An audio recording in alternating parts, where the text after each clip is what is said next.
dalam konsep adik-adik ini, perlu nggak kita menekankan untuk ada kesetaraan, inklusif ke semua? Karena kalau kita lihat adik-adik ini bermain dengan mereka dilatih nih, apakah misalnya dari 100 orang yang dilatih, 100 semua lulus ini, karena pasti butuh kecerdasan emosional yang luar biasa, Oh iya, gitu kan?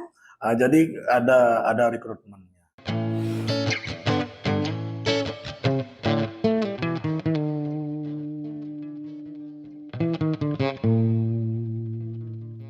Selamat sore, Sobat PKBI dan Kik News. Hari ini bersama dengan saya, Nurul, kita akan berbicara sedikit ya, ngobrol-ngobrol nih sedikit tentang rencananya kan ada World Children Day nih Pak, tanggal 20 November ini yang akan dirayakan di seluruh dunia. Jadi ini sebagai bagian dari kegiatan program kami, yakni komunikasi resiko dan pelibatan masyarakat dan anak. Dan kami juga sudah berkegiatan di SLB di Sumbawa kemarin sebagai salah satu program dampingan kan. Nah, tema kali ini nih kita ingin banget buat perayaan World Children Day ini kita ingin merayakannya di dalam program ya, melibatkan semua dampingan. Kemudian tema untuk tahun ini kan Pak adalah kesetaraan dan inklusif untuk anak nih. Nah, pas saya kepikiran membaca temanya dan lihat inklusif, wah kayaknya nih saya harus buru-buru ke Dikbud pendidikan khusus nih gitu kan. Kemudian saya hubungi Bu Kabid dan walaupun Bu Kabid tidak bisa hadir hari ini, alhamdulillah Bapak bersedia menemani kita di sini untuk ngobrol bersama dengan Sobat PKBI dan Kik News. Mungkin Bapak bisa perkenalkan diri dulu dengan para pemirsa ini, para penonton, teman-teman semua. Baik, para pemirsa semuanya, sebelum saya akan mulai perbincangan kami dengan PKBI, saya akan perkenalkan diri bahwa saya adalah subkoordinator peserta didik di pendidikan khusus Dinas Pendidikan dan Kebudayaan Provinsi Nusa Tenggara Barat. Nama saya Slamet Priyadi, MPD, dan alhamdulillah saya ditugaskan untuk mengurus peserta didik di bidang pendidikan khusus. Mungkin demikian. Terima kasih lagi loh Pak, sudah dari meeting langsung ya rapat ke sini demi acara hari ini podcast. Nah, balik nih ke tema yang ke tema tahun ini, kesetaraan dan inklusif untuk semua nih Pak. Nah, waktu saya dengar tuh saya mikir, apa sih sebenarnya kesetaraan dan inklusif ini nih kalau menurut Bapak? Jadi kesetaraan itu yang dimaksud di sini adalah kesamaan seluruh masyarakat di dalam memperoleh pelayanan pendidikan, pendidikan yang baik dan berkualitas tanpa membedakan semuanya. Jadi yang dimaksud semuanya di sini tanpa membedakan suku, agama, ras, dan tingkat ekonomi. Lebih-lebih di sini ya berbicara kesetaraan juga lebih tidak membedakan keterbatasan fisik. Jadi kita melayani semuanya tanpa membeda-bedakan, seperti itu. Anti diskriminasi berarti Pak ya? Semuanya ya. Ini apakah anak-anak membutuhkan itu Pak ya? Maksudnya kesetaraan kalau kita berbicara ya untuk adik-adik ini ya, dalam konsep adik-adik ini, perlu nggak kita menekankan untuk ada kesetaraan, inklusif ke semua? Karena kalau kita lihat adik-adik ini bermain dengan nyaman-nyaman aja gitu ya, maksudnya mungkin justru orang dewasa mungkin yang lebih ini ya terkait itu.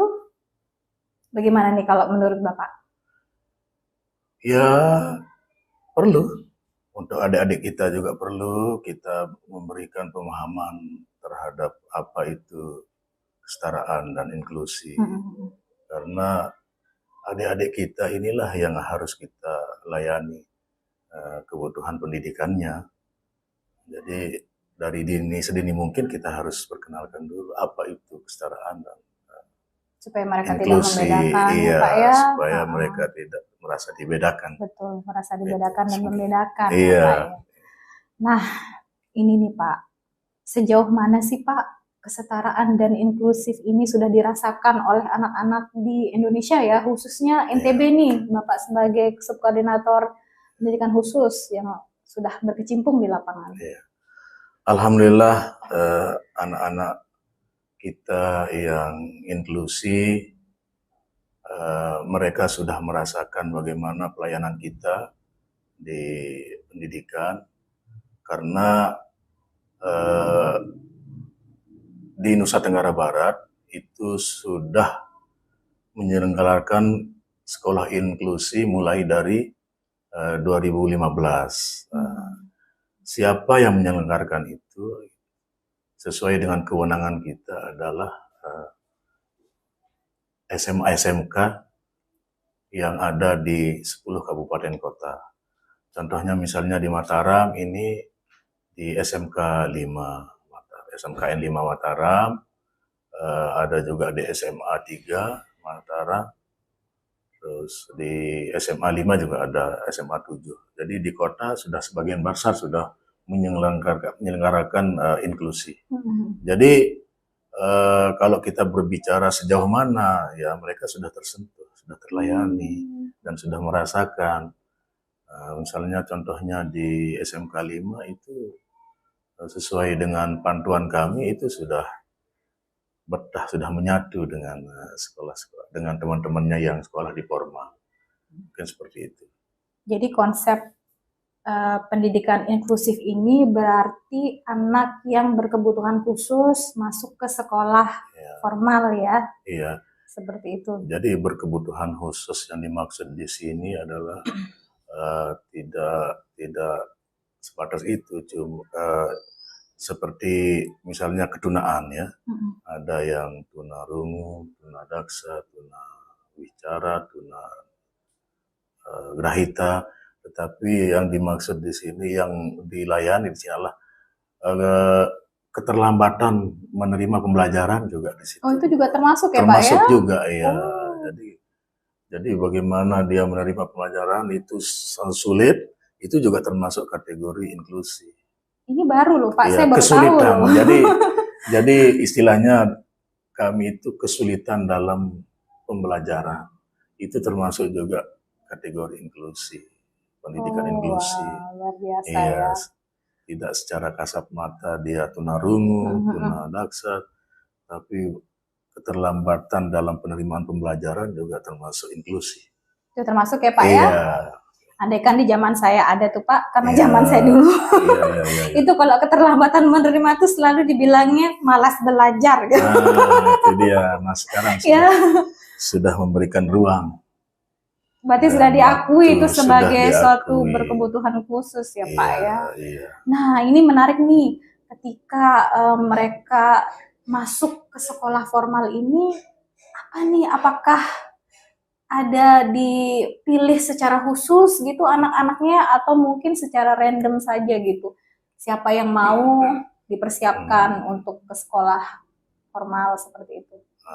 Jadi untuk masuk ke sekolah itu, jadi calon-calon siswa yang inklusi ini, apabila ada yang mendaftar ya, jadi ya ada seleksinya. Seleksi seperti yang disampaikan tadi, bahwa ini kan kita melihat dulu bagaimana, karena mereka akan berbaur dengan anak-anak kita yang sehat lah, dalam rangka sehat fisik, sehat semuanya. Jadi mereka ada yang minder kadang-kadang kan. Nah jadi kita lihat dulu psikologisnya. Jadi kemampuan dia bergaul dengan teman-teman yang normal kan begitu. Jadi diseleksi, kalau memang dia ada timnya yang menyeleksi, kalau memang dia sudah dianggap memenuhi persyaratan ya diinvert, dimasukkan ke sekolah.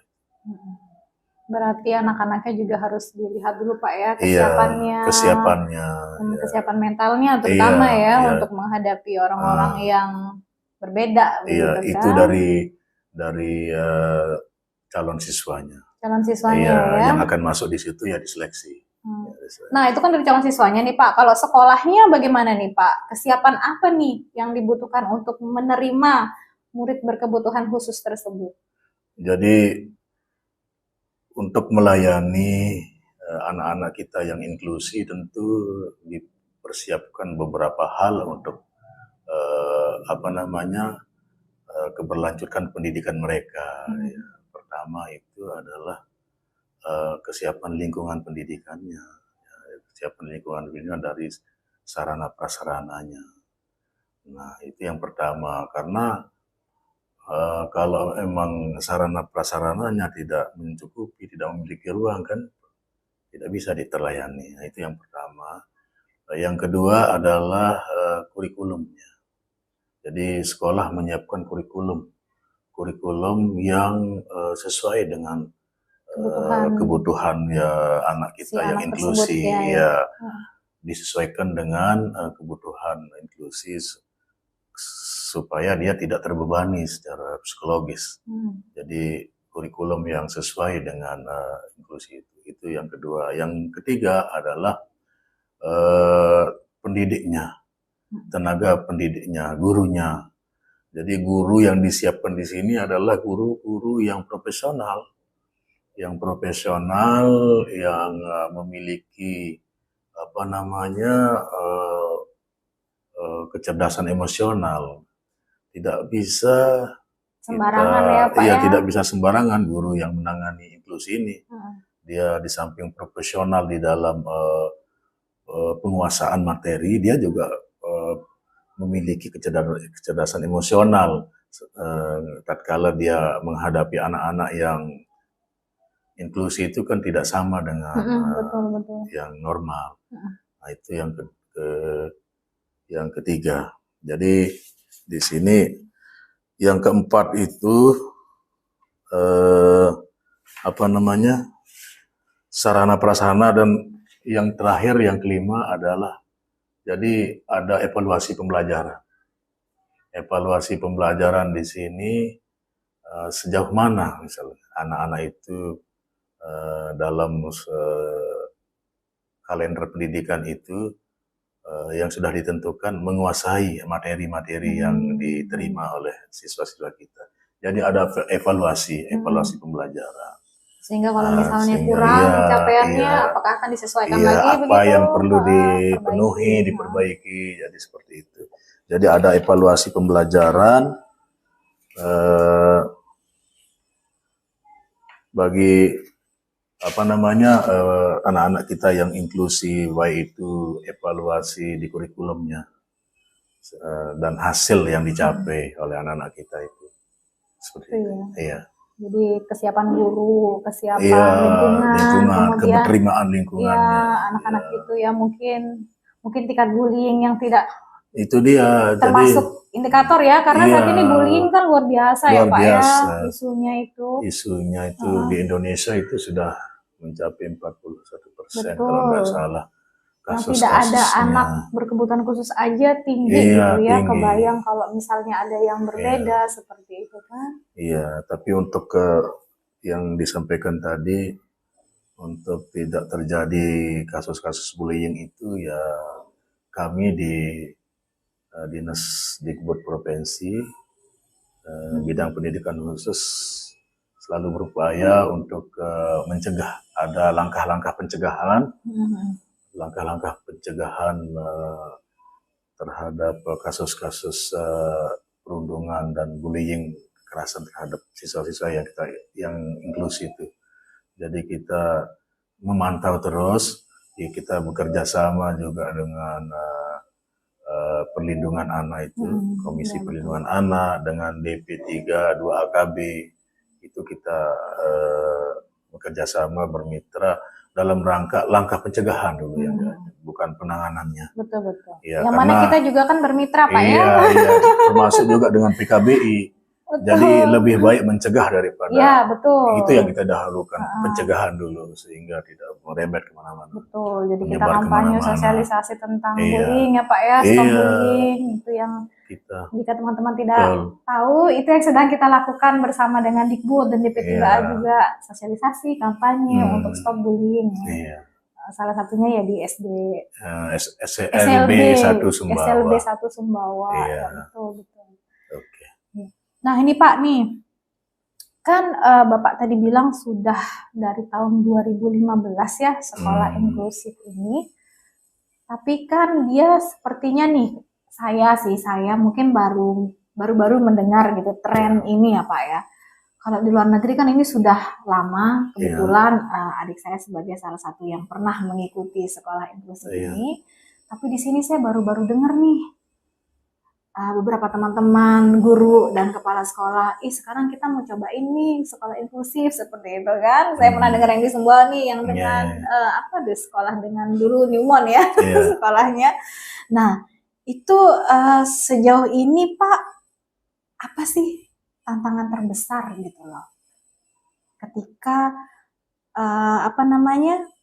ketika menerapkan sekolah inklusif ini, yang Bapak alami ya, yang Bapak lihat gitu kan, terkait apakah kesiapan dari sekolahnya atau mungkin si guru tersebut yang membimbing, karena saya lihat konsepnya ini kalau di luar negeri, saya membandingkan Pak ya, di luar negeri itu ketika ada anak inklusif dia akan ditemani oleh guru khusus, yang mana guru itu akan selalu mendampingi dalam proses pembelajaran gitu kan, dengan adaptasi dan sebagainya. Nah, apakah konsep itu sama diterapkan di NTB, di sekolah-sekolah yang menerima murid tersebut? Dan apakah guru-gurunya ada guru-guru khusus nih yang memang dilatih untuk itu, seperti itu? Ya. Baik, jadi untuk pendidikan inklusi ini yang di SMA SMK, jadi beberapa permasalahan yang kita hadapi. Pertama itu terkait dengan guru. Guru kita sangat kurang untuk kebutuhan pendidikan inklusif ini, yang mengajar di inklusi, karena seperti yang saya sampaikan sebelumnya bahwa untuk keluaran dari perguruan tinggi ini untuk khusus untuk program studi pendidikan luar biasa inklusi ini sangat kurang, sangat minim. Nah, jadi itu menjadi suatu permasalahan di penyelenggaraan inklusi. Nah, berikutnya ya kalau kita melihat dari yang sudah berjalan, ya ada plus minusnya. Gitu. Jadi itulah seperti yang disampaikan tadi oleh Mbaknya, bahwa di luar negeri itu sudah berjalan dengan baik, bahkan ada guru khusus. Nah, kami di sini kan seperti yang tadi ada program malah mengalihkan guru yang normatif, di sekolah formal, guru normatif jadi, menjadi guru adaptif tadi Pak ya. Tidak upskill. Jadi guru yang normatif itu mengupgrade dan mengupskill supaya bisa dia mengajar di inklusi itu. Nah, seperti itu anunya. Dan itu banyak nggak sih peminatnya guru-guru yang mau di-upgrade skillnya itu Pak? Nah, itu dia. Jadi kalau kita lihat dari banyak tidaknya sih, ya ada. Ada. Kalau tingkat keberhasilannya gimana Pak? Maksudnya kan mereka dilatih nih, apakah misalnya dari 100 orang yang dilatih 100 semua lulus ini, karena pasti butuh kecerdasan emosional yang luar biasa. Oh iya. Gitu kan? Jadi ada rekrutmennya. Jadi ketika kita mau mengupgrade atau mengupskill itu kan tidak begitu mau masuk terus masuk. Jadi kita seleksi dulu guru, ada rekrutmennya, ada persyaratan yang harus dia penuhi sehingga bisa melanjutkan ke program upskill itu. Ada seleksinya, ada tim yang menyeleksinya. Luar biasa ya Pak ya.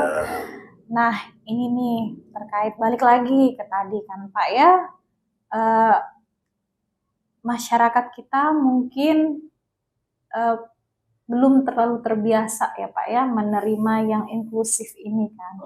Nah nih, menurut Bapak nih langkah-langkah kecil apa sih yang perlu dilakukan masyarakat untuk memastikan kesetaraan dan inklusif ini dapat tercapai di NTB khususnya untuk anak-anak nih, untuk anak-anak kita nih. Jadi yang perlu dilakukan oleh masyarakat itu pertama adalah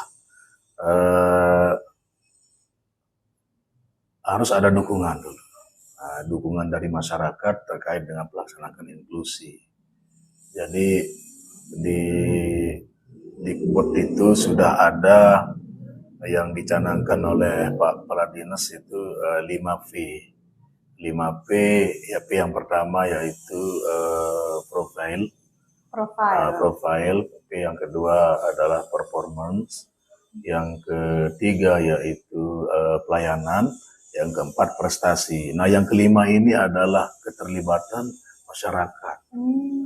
Nah, keterlibatan masyarakat di dalam pelaksanaan pendidikan. Nah, bentuk keterlibatan masyarakat ini tentu adalah dukungan masyarakat. Misalnya ada masyarakat, ada warga kita yang usia sekolah yang belum yang tidak terdata atau yang belum terdata, mereka harus memberikan informasi kepada kami, kepada pemerintah dalam hal ini Dinas Pendidikan, sehingga anak-anak kita itu tidak ada yang terlupakan untuk melaksanakan pendidikan ini. Jadi semua kita layani. Itu yang pertama, dukungan masyarakat. Jadi yang berikutnya adalah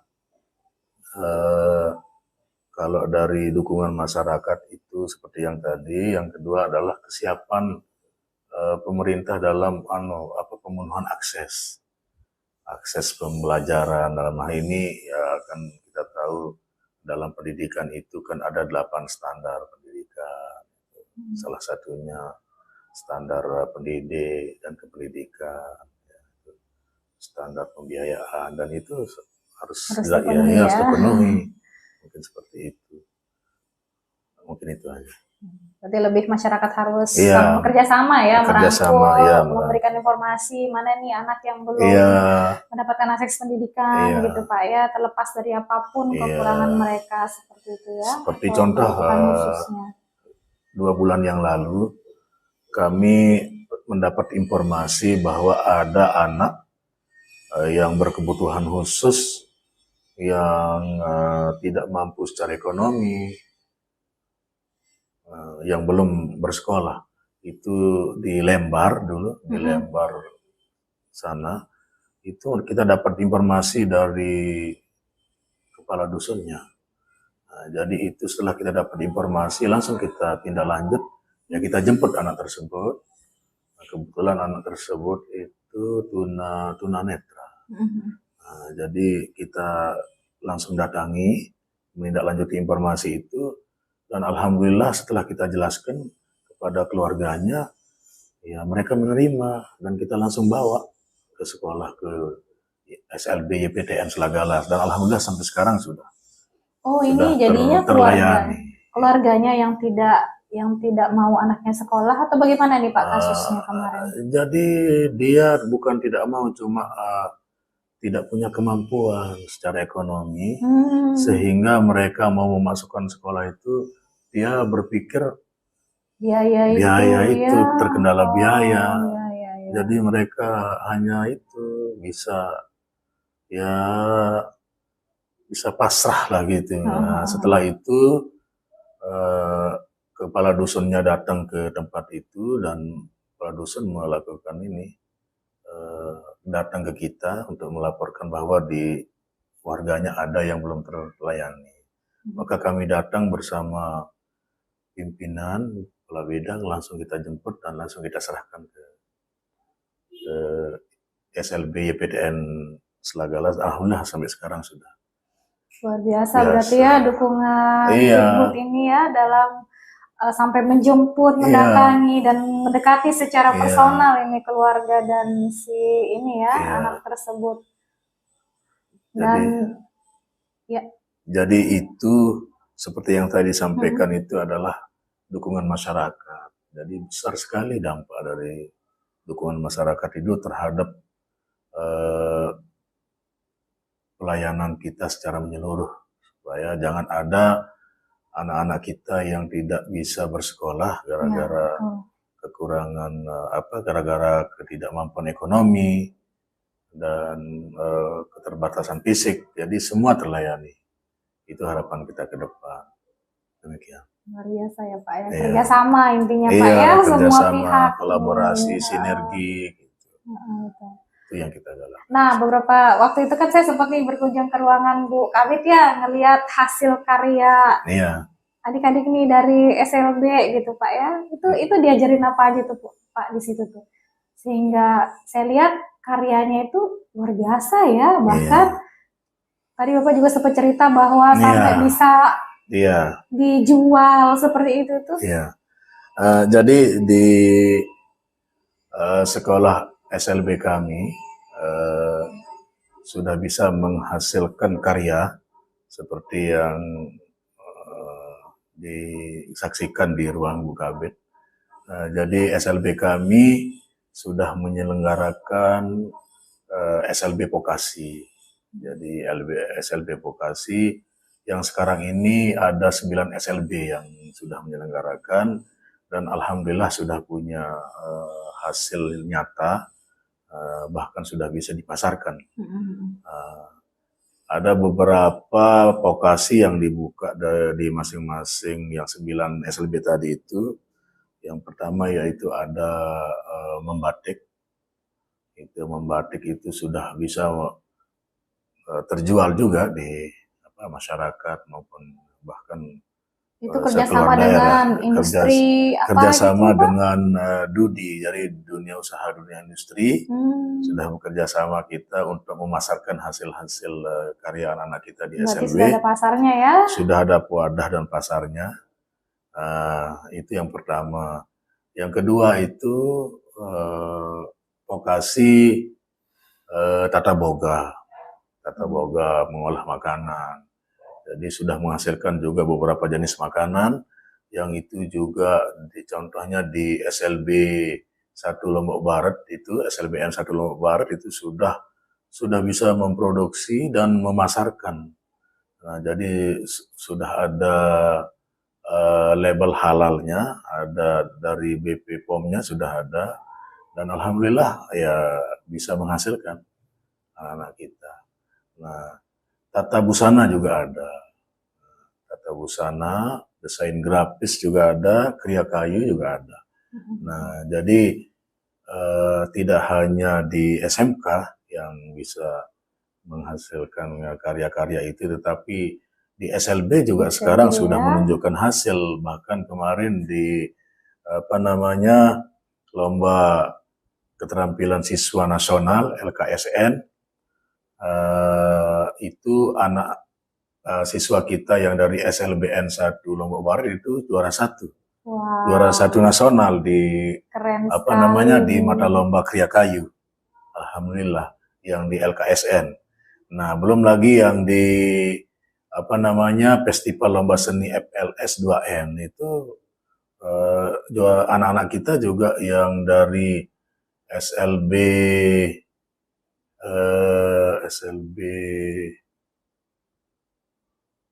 1 juga, itu pantomim itu juara 1 juga. Ya. Terus bukan SLB 1 Sumbawa. Yang sedang kita dampingi saat ini program. Itu juara 1 juga tingkat nasional di festival lomba seni. Dan terakhir SLB 1 Mataram itu O2SN. O2SN itu juara 1 nasional tolak peluru. Jadi tahun ini dari SLB kita itu meraih 3 emas di ajang lomba tingkat nasional, yaitu LKSN, LS2N dan U2SN. Dan kita berharap di tahun-tahun yang akan datang kita lebih banyak lagi yang harus kita raih di tingkat nasional.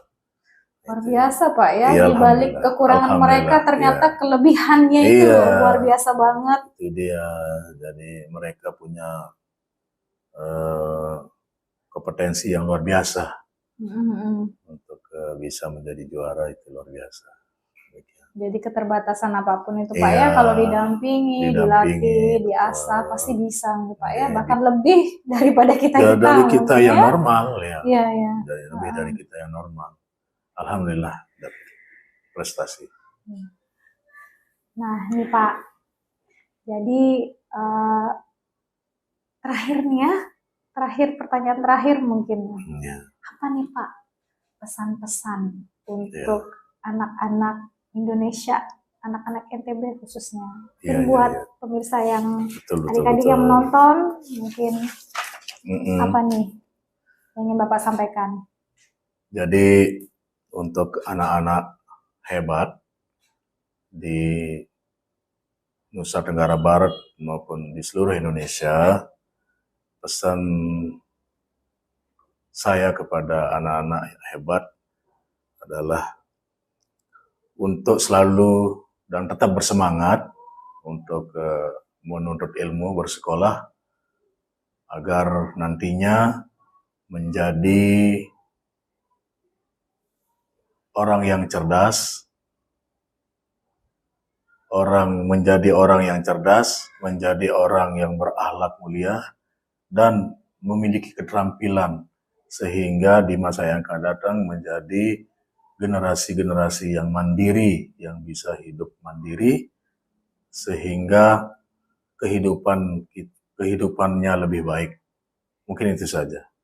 Jadi tetap bersemangat untuk bersekolah, agar menjadi orang yang cerdas, berakhlak mulia, dan memiliki keterampilan. Sehingga nantinya di masa yang akan datang menjadi mendapat kehidupan yang lebih baik. Mungkin demikian itu saja yang dapat saya sampaikan. Selamat Hari Anak tanggal 20 November 2022. Terima kasih. Ya, itu ya buat para pemirsa, buat adik-adik yang menonton atau sobat PKBI dan UNICEF, ingat tetap terus semangat ya, apapun kekurangan kita pasti akan selalu ada jalan, akan ada kelebihan-kelebihan dari setiap individu yang bisa ditonjolkan, yang bisa membawa kesuksesan untuk masa depan kita semua. Ya. Jadi jangan putus asa, tetap semangat ya. Mari kita kerjasama semua untuk yang pertama mungkin selalu Pak ya, stop bullying ya Pak ya, itu yang pertama. Sehingga kita bisa menciptakan lingkungan yang setara dan inklusif untuk semua. Ya. Terima kasih atas hari ini perbincangannya Pak. Mungkin nanti kita bisa ngobrol lebih lama lagi Pak ya. Mudah-mudahan kita diberi kesehatan terus dan kita tetap bisa kolaborasi dalam program kita ini dan kedepannya untuk kelab berlanjutannya ya Pak ya. Iya, siap. Terima kasih sudah bersama kami. Sampai jumpa lagi di podcast-podcast berikutnya. Jadi tetap jangan lupa nantikan kami selalu, anak sehat, anak hebat ya.